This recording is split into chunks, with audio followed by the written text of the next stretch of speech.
Ola ngucap saha Ibnu Hajar naklan tingkahna nukil mengutip min syarhil mukhtar tina syarah kitab al mukhtar madhabu ahli sunnati ari madhab ahli sunnah eta lil insani menang pikeun jalma ayya ja'ala sawaba amalihi wa sholatihi lil mayit menang ngajadikeun maparinkeun pahala amalna jeung salatna pikeun mayit.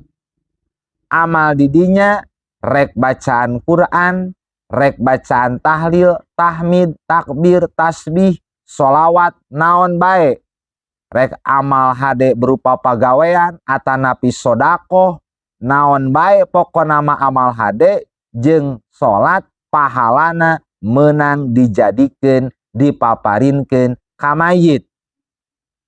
Wayasilahu eta pahala anu dipaparinkeun ka mayit saur Ibnu Hajar bakal dugi ka mayit, bakal karasa ku mayit.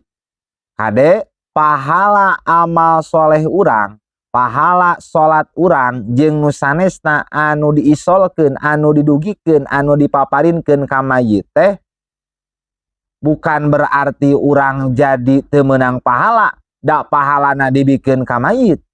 Tapi mayit menang 100% pahala paparin ti urang, urang ogenan anu macana nu gaduh amal solehna anu ngalaksanakeun salatna sami kenging 100% pahala.